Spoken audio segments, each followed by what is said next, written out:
Hello everybody and welcome to Beyond the Game. This time we will leave the underground metro behind us to set out on a long and grim journey. As always, let us first have a look at the graphics and how well Metro Exodus runs. And let's start with the biggest change, the environments. Gone for the most part are the dark underground metro tunnels, and instead we get large outside locations. It's not an open world mind you, but every level is basically a hub world that still gives you plenty of freedom. The world is full of half destroyed buildings, abandoned industrial areas, and everywhere you see broken cars and other vehicles. Not everything is destroyed, as the surviving humans started to rebuild some places with scraps they found laying around. Everything around you in the world gives you the feeling that indeed a massive apocalypse had just happened, and the best comparison I can give is that of Fallout or a Mad Max. However, much more detailed and more realistic. Every hub world features a different season, making for an interesting approach of the landscapes. From a snowy field to a deserted desert, and even a beautiful forest environment. With this also comes a new weather system. It can so happen that you're walking around on the snowy plains and all of a sudden it gets dark and it starts to rain with a massive thunderstorm. The raindrops scatter all around you and it's animated very nicely onto the road and buildings. This time around we also get a day and night cycle, and 4A Games had put a lot of effort into this feature. The environment shadows move around realistically depending on where the sun is in the sky. During the night, the moon lights up some parts of the environment so you are still able to see where you're going. In between environments you will spend most of your time in the Aurora. This is the train that takes you from hub world to progress the story. The train is full of little details for you to discover. You can use the radio to listen to chatter or music, interact with the train itself like using the steam horn, or go outside and see the landscapes move past you. You will also meet up with some crew members on the train, and here you will see the big improvement in detail over the past two Metro games. The characters are nicely animated and move realistically in every interaction. Their eyes move around and their facial animations are done really well, even though their lips don't always move correctly when they speak. The animations of your character are like those of your crew, really nicely done. The reloading and recoil animations and other animations like crawling into air ducts or climbing ladders are really spot on here. The shadow from your character moves as it should be, as it really follows your every movement. All the weapons you will get in the game are all fully customizable by obtaining add-ons. All the rifles can also get dirty, and over time you will see mud and dirt piling up on your weapon. This means cleaning must be done occasionally. With every round you fire, smoke will leave the barrel of your rifle. If you decide to empty a few clips, the barrel will even glow up from the heat. If you're standing in the sun, you will even see the light scatter on the metal of your rifle.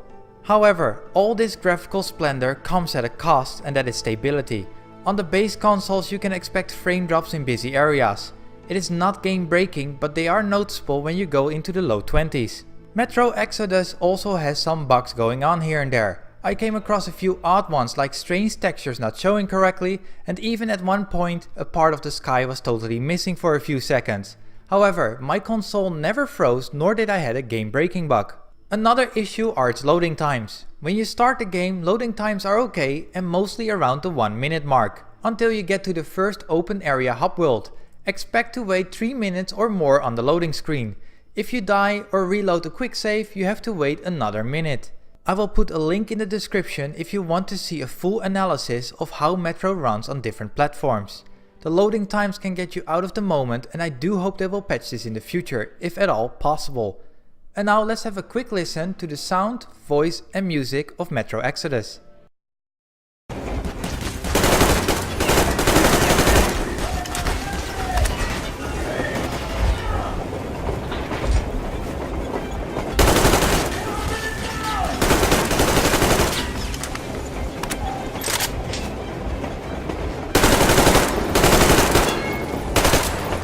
Hear me, Major? My people are in no way related to It's not my this call, and you know it. misunderstanding. Well, I'll fight for the guys no matter what. Of course, Artyom, Anna, they are...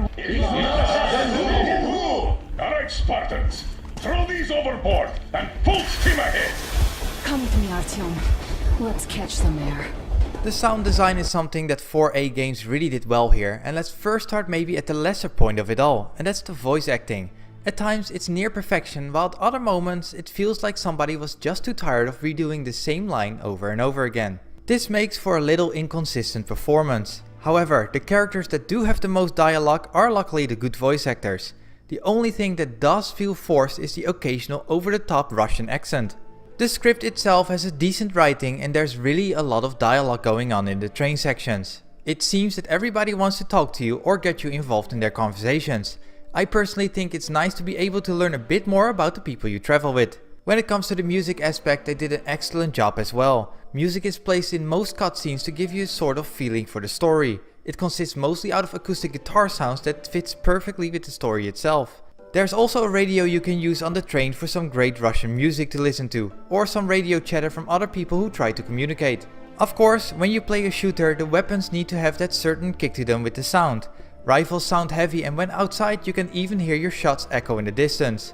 Even the reloading in this game sounds pretty great. But the environment sounds take the big prize here. From your footsteps to the horrific screams from mutated creatures, the sound of dread when you're in an underground bunker for instance gives you really that scary vibe. You always feel you're not alone as you can hear the strange noises in a faraway echo. This game is a feast for the hearing senses, but unfortunately not everything is perfect here either. For instance, you're talking to one of the characters and move a bit away. He or she is still talking and that's okay until you get in range of another character. Now this character will start talking to you too, meaning you will get two characters talk over one another, which is kinda weird and annoying. Also I had multiple sound glitches in the form of lag. I shoot once and the sound follows later. This kind of lag is really annoying, but again it doesn't break the game. The story of Metro Exodus is really straightforward, but with some nice twists here and there that of course I will not spoil. But all I can say is that the last part is probably the best thing that Metro has ever done. There is plenty of lore to discover on your journey in the sense of hidden books and recording tapes. These tell you the story of people during the events of the apocalypse or after, and it gives you a sense of skill. The gameplay had me worried in the beginning when I saw the announcement of Metro Exodus. How can a game that mostly tries to give you an atmospheric and stealthy experience translate this to an open world environment?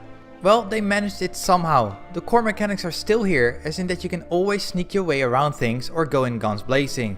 The shooting feels very satisfying, but it should always be a last resort. Ammo is scarce, so either be a good shot or try to take out as many as quietly as possible. The atmosphere has gone a bit milder here, but there are plenty of locations to explore that creates a lot of tension. Some areas are dark and creepy just like the metro tunnels of the first two games. As mentioned before, your weapon gets dirty and this has an influence on the performance. If your weapon is too dirty, it will lose part of the damage output, but it also has the risk to get jammed. If this happens, you have to tap the reload button to unjam the weapon. This can occur every few shots if the weapon is beyond dirty, and it can give you a sense of stress and fear if you see a mutant running towards you and your rifle jams. Cleaning can be done at workstations that are scattered in safe houses around the map. Here you can also create ammo and healing items. In the safe houses you can always find some materials to create items. Here you can also rest and sleep to wake up in the morning or evening depending what you prefer. This time you can collect supplies from around the map that can be used to create items and ammo. It's a good method to make sure you search every building and think about the risk-reward situation. You see a big abandoned house, but through the window you see some mutants. Do you take the risk that you have to use some ammo on them and maybe find nothing at all? Or will there be plenty of items in that house? That's of course the risk that you have to take. You can collect also different armor types this time around. For instance, you can find armor that lets you carry more ammo, or another that lets you carry more healing items and air filters. And speaking about filters, the gas mask is still being used here, although in a much lesser degree. You still will come across highly radiated areas where you need to use the gas mask, but you will always have plenty of air filters. And if not, you can create them on the go with your backpack. You can create healing items and secondary weapons like grenades and throwing knives on the fly. The only thing you cannot create is ammo for your weapons. For that, unfortunately, you need to go to a safe house. The controls in Metro Exodus are as basic as most shooters, but somehow it feels that your character has some issues moving. Sometimes the controls are just feeling too heavy and you need to do some adjusting in the options menu to set it up to your own satisfaction. There's plenty to do and see in Metro Exodus, including some side missions here and there. You will still have to search dark and narrow areas that will bring back the claustrophobic experience. The way you play also will decide the ending that you will get. Don't expect a lot of choice freedom in the story, but it's more about how you will tackle certain missions. Metro Exodus will take you around 20 hours to complete if you do some side missions and do some searching around. It can definitely be a lot longer if you decide to do everything on every single map. This is by far the best entry in the series and we can look forward to the upcoming DLC. So, in the end, Metro Exodus has some graphical issues and sitting through the long loading times can be a pain. But this game blows you away with its presentation, freedom and a different take on the always shown apocalypse.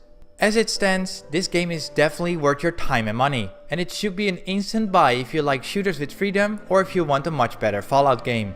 I give this game an excellent 9 out of 10.